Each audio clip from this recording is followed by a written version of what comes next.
আধাৰ card থাকিলে পাব 50,000কৈ টকা, বেংক একাউণ্টত সোমাব 50,000কৈ টকা। কিন্তু কৰিব লাগিব এইটো কাম। কি কাম কৰিলে 50,000কৈ টকা পাব, এই সন্দৰ্ভত জনাই আছোঁ সবিশেষ। আপুনি ভিডিঅ'টোত লাইক কৰি শ্বেয়াৰ কৰি দিয়ক।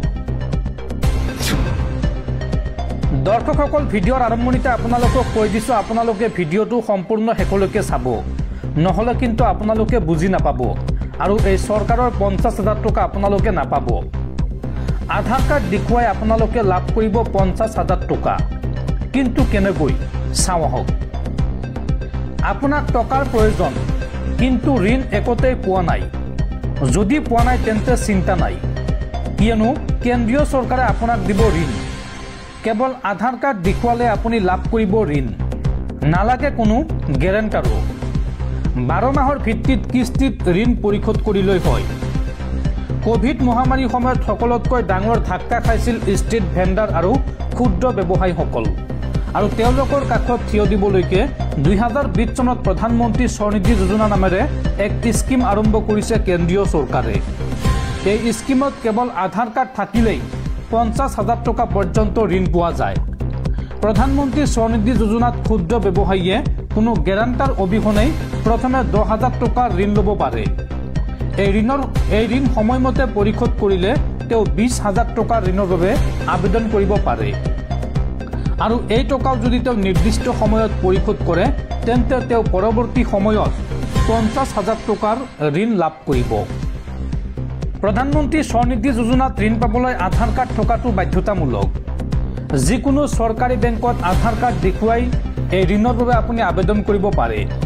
PM স্বনিধি ৱেবছাইট অনুসৰি ঋণৰ আবেদন কৰিবৰ বাবে লোন এপ্লিকেশ্যন ফৰ্ম পূৰণ কৰিব লাগিব। লগতে আপুনি দিব লাগিব অন্য কিছু নথিপত্ৰ। আধাৰ কাৰ্ডৰ সৈতে মোবাইল নম্বৰ লিংক থকাটো বাধ্যতামূলক। অনলাইনত KYC বা আধাৰ ভেৰিফিকেশ্যনৰ বাবে অৱশ্যে কিছু সময়ৰ প্ৰয়োজন। ইয়াৰ উপৰি স্থানীয় পঞ্চায়ত বা মিউনিচিপাল কৰ্পৰেশ্যনৰ চাৰ্টিফিকেটো আপুনি জমা দিব লাগে আবেদনৰ সৈতে। ইয়াৰ ফলত ভৱিষ্যতে চৰকাৰী ৱেলফেয়াৰ স্কিমৰ সুবিধা পায় ঋণ গ্ৰহীতাই। মোবাইল নম্বৰ আপডেট কৰাৰ বাবে এখন ফৰ্ম পূৰণ কৰিব লাগিব, আৰু এইসমূহ নথি বাহিৰে আন কোনো নথিপত্ৰৰ প্ৰয়োজন নাই, কোনো গেৰাণ্টাৰৰ প্ৰয়োজন নাই আপোনাক। প্ৰধানমন্ত্ৰী স্বনিধি যোজনাত 4 ধৰণৰ কেটেগৰীৰ ব্যৱসায়িক ঋণ দিয়া হয়। যোগ্যতা অনুসৰি আবেদন কৰিব লাগিব আপুনি। ঋণ গ্ৰহীতাই অনলাইনতো PM স্বনিধি ৱেবছাইটৰ জৰিয়তে কিংবা কমন ছাৰ্ভিচ চেণ্টাৰৰ মাধ্যমেৰে আবেদন কৰিব পাৰিব। আৰু সুদৰ হাৰ বাণিজ্যিক বেংক, আঞ্চলিক গ্ৰামীণ বেংক, ক্ষুদ্ৰ ঋণ বেংক আৰু কোঅপাৰেটিভ বেংকৰ সুদৰ হাৰ অনুসৰি প্ৰযোজ্য হ'ব। দৰ্শকসকল, আপোনালোকে নিশ্চয় এতিয়া বুজি পাইছে, যদি আপোনাক টকাৰ প্ৰয়োজন হৈছে, আপুনি কতোৱে টকা বিচাৰি পোৱা নাই, তেন্তে কেন্দ্ৰীয় চৰকাৰে আপোনাক দিব টকা। কেৱল আধাৰ কাৰ্ড থাকিলেই আপুনি 50,000 টকাৰ লোন ল'ব পাৰিব। PM স্বনিধি আঁচনিৰ অধীনত আপোনালোকে এই ঋণ লাভ কৰিব। এই আঁচনিৰ অধীনত আপোনালোকে প্ৰথমতে 10,000 টকা লোন পাব, আৰু এই টকাখিনি আপোনালোকে 12 মাহত পৰিশোধ কৰিব লাগিব।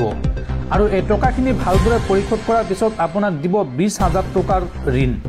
আৰু এই 20,000 টকাৰ কিস্তি আপুনি শোধ কৰাৰ পিছত বা সুদে মূলে ঘূৰাই দিয়াৰ পিছত আপোনাক পুনৰ চৰকাৰে দিব 50,000 টকাৰ লোন।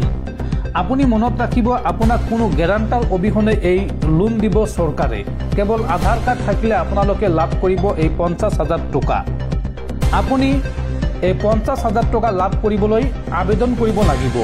আপুনি যিকোনো বেংকত গৈও আপোনালোকে আবেদন কৰিব পাৰিব।